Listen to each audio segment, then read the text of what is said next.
Shortly past midnight on December 1st, 2023, an alarming event unfolded under the cloak of night in Claremont, Florida, casting a shadow of fear over the unsuspecting residents. Without warning, a man brandished a handgun and unleashed a barrage of bullets with clear intent to kill another individual. As the smoke dissipated, the grim aftermath was laid bare.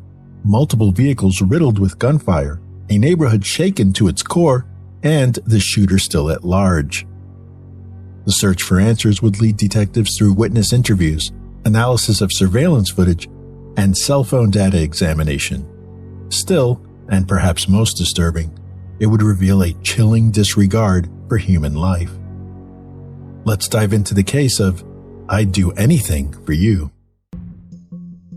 Claremont is a city in central Florida that has transformed from its citrus industry origins to a modern residential area. Situated about 22 miles west of Orlando and southeast of Leesburg, it's part of the Orlando-Kissimmee-Sanford Metropolitan Statistical Area and functions as a suburb of Orlando. As of 2020, Claremont boasted a population of 43,021, with its economy driven mainly by retail trade, lodging, and tourism-oriented establishments. Before the iconic rise of Walt Disney World and Universal, the Citrus Tower in Claremont stood as Orlando's most celebrated landmark. Reaching 226 feet in height, the tower offers an observation deck accessible by a 40-second elevator ride, providing broad views of the surrounding area. Claremont is also the birthplace or residence of several notable people, including Hall of Fame bowler Norm Duke, Tyson Gay, one of the world's fastest sprinters over 100 meters, and Kate DiCamillo, a renowned children's book author. Of course, other residents are well known for less desirable reasons.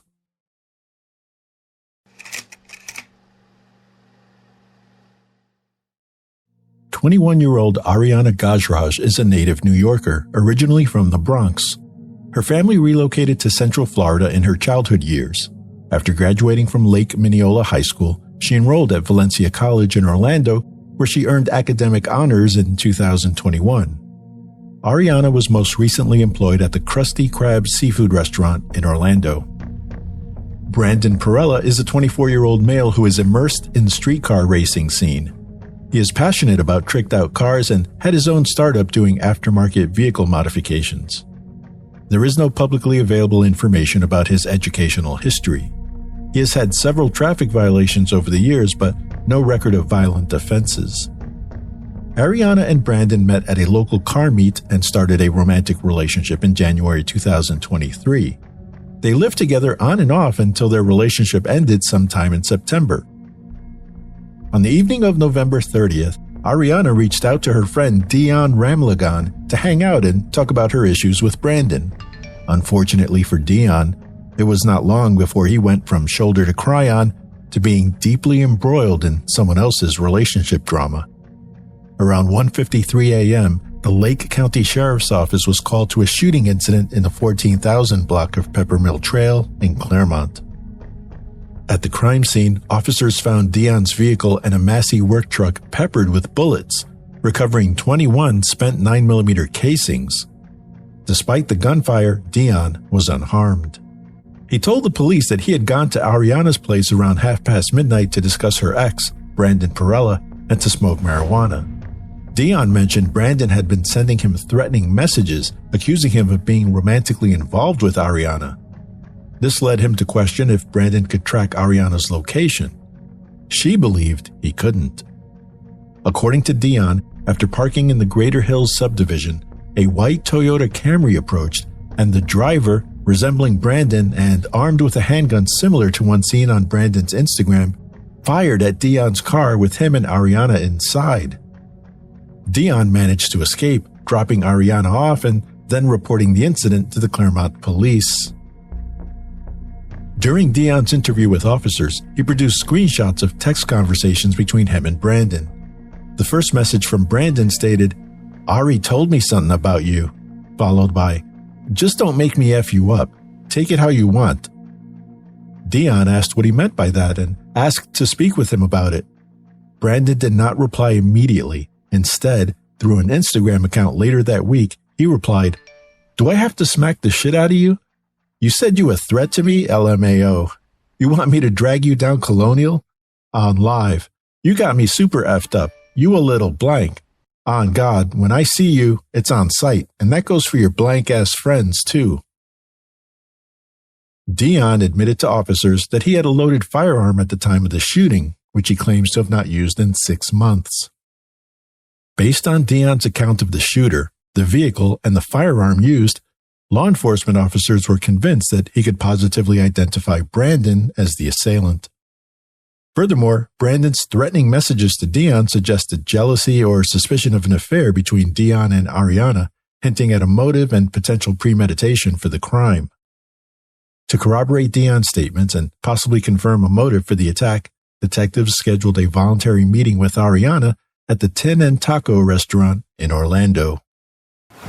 Despite Ariana's unwillingness to offer more information, the police remained focused on discovering the motives behind the daring and seemingly impromptu shooting.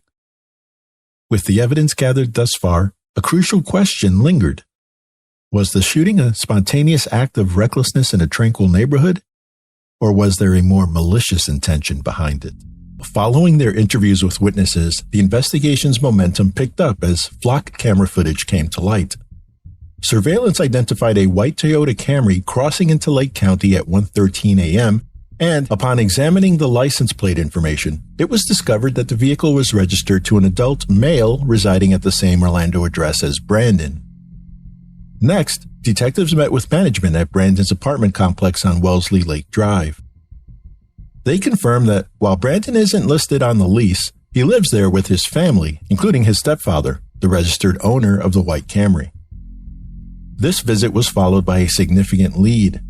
A local resident living near the shooting scene approached the authorities to report they had video footage of the incident. The video shows Dion parking his car on the side of the road. Moments later, a white four-door sedan pulls in front of Dion's car, just outside the frame. Dion immediately begins reversing, and a male is seen running on Peppermill Trail, firing multiple rounds from a semi-automatic handgun. Additional video was located, which contained audio of the shooting and indicated the incident took place at 12:51 a.m.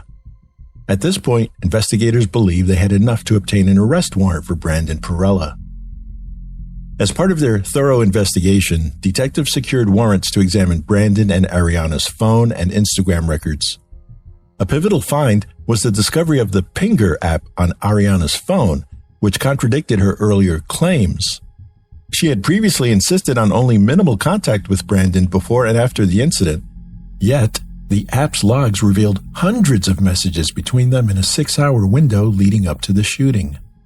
This discrepancy made it clear to investigators that Ariana was concealing information. Experienced detectives knew there could be various reasons for her refusal to share information, from coercion to fear of retribution to protecting a loved one or even herself from legal ramifications.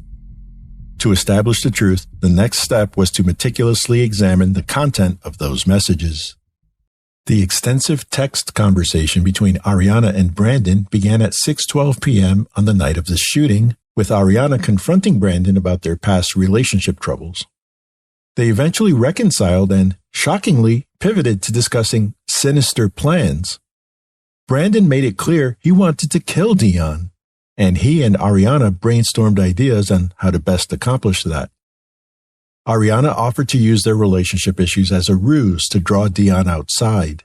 She then asked Brandon to text her so she could show Dion the message and earn his trust. Eventually, on the night of the shooting, she sent Brandon a pin of Dion's precise location. Based on the messages between Ariana and Brandon, the police believe the couple conspired to develop and execute a demented plan to kill Dion for the purpose of rekindling their romantic relationship, a perverse way of proving their love to one another. Ariana lured Dion to Peppermill Trail, and Brandon ambushed him. Ariana eventually turned herself in to the police and was transported to Lake County Jail, where she was initially held without bond. Meanwhile, police headed over to Brandon's residence, seeking to tactfully apprehend him. Ariana and Brandon were charged with attempted first-degree murder with Ariana released on a $100,000 bond with GPS monitoring and a no-contact order with Brandon or Dion. On the other hand, Brandon was denied bond. Their separate plea conferences are set for May. This case illustrates the diminished value placed on human life by those who embrace violence. It also speaks to the power of community unity in supporting law enforcement and establishing boundaries for what will be tolerated by its residents. Fortunately for Dion, he escaped unharmed, while Brandon's lack of shooting accuracy prevented him from facing even graver charges. As this case winds its way through the court system, we will provide updates through posts in our community section. What are your thoughts on this matter? If found guilty of the charges of attempted murder, what sentence do you think is appropriate for each defendant? Do you view Ariana and Brandon as equally culpable of attempted murder? As usual, feel free to share your thoughts below.